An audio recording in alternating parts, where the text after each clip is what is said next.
Orissa. Now I always remembered this in the field because it was something that was I could completely not understand what he had done to make those girls do what he wanted them to do without speaking to them. But and it was actually it only happened within a span of time, 5 or 10 minutes. Well, we were working there for a good hour, but this demonstration that he gave me only lasted a few minutes, and then he went somewhere.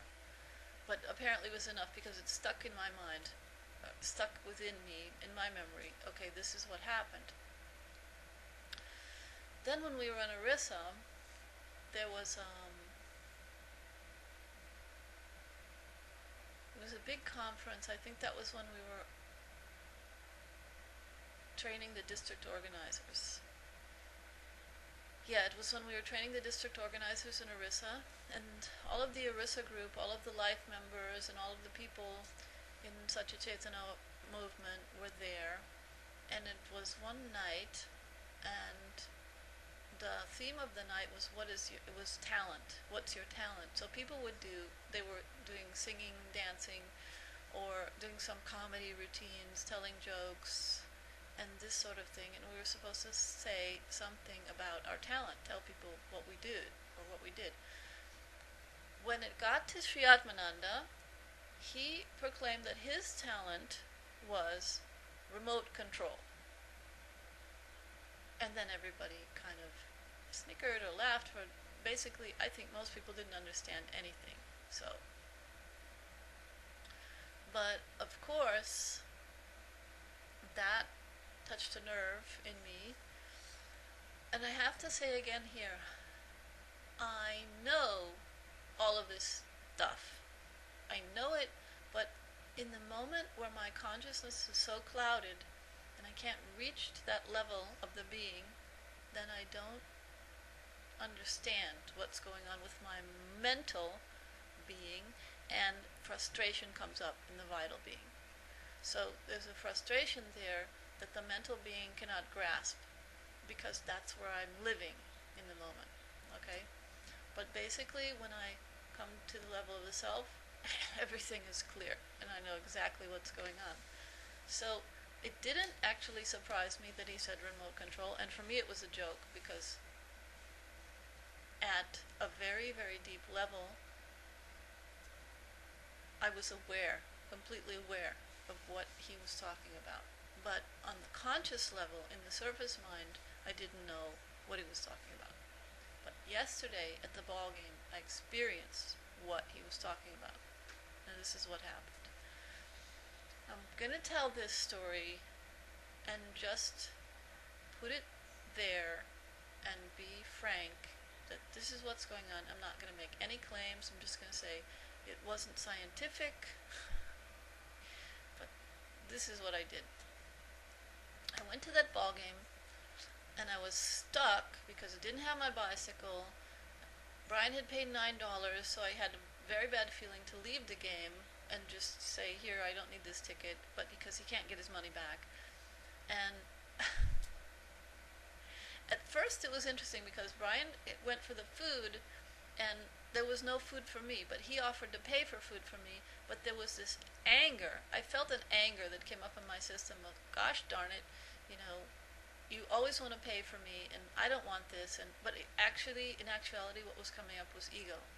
So I suppressed that. Somehow I just said, I'm not going to be angry here. It wasn't like there was a thought, don't be angry, but there was just a feeling of, this is not what you came for. Stop this. And in actuality, I should have eaten something, and I should have had him pay for that, because that's what Prakriti was offering, and I was refusing to take that. So there was some stubbornness there. There was still some vital ego coming up. But in any case, I was able to, because it wasn't that strong, it didn't overtake me, so I was still able to retain my balance in the being. So I was there, and I said to myself, okay, let's just be here and be in the moment and see what happens, because for some reason you're here.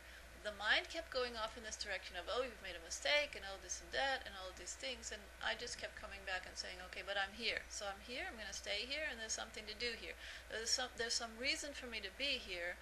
It's not like you're wasting time. So don't waste this time. This was the idea that came was don't waste this time. So what I did then was I said to myself, okay, let me open my heart. So what I started to do in that moment was to practice opening the heart energy to everyone in the stadium. That's what I did. I said, okay, let me open my heart and connect with all of the beings that are here. So I opened my heart and tried to take in the whole stadium with that energy. And the next thing that happened was really interesting. This is what I'm getting to in my story.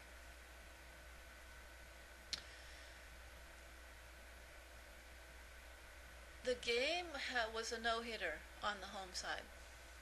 And the whole time, I was kind of sort of, I was rooting for the home team.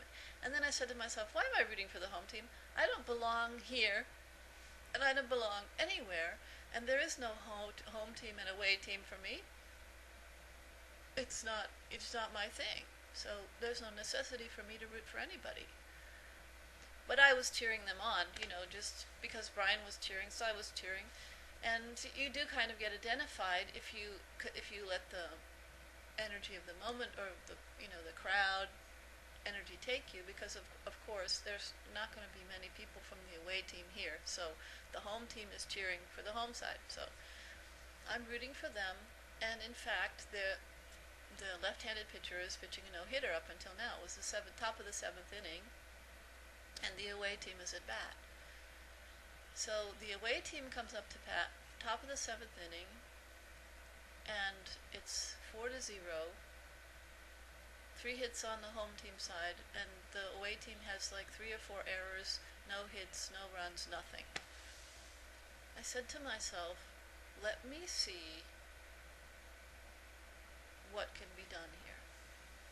And for some reason, I have no idea why, the idea occurred to me, concentrate the heart energy on the batter.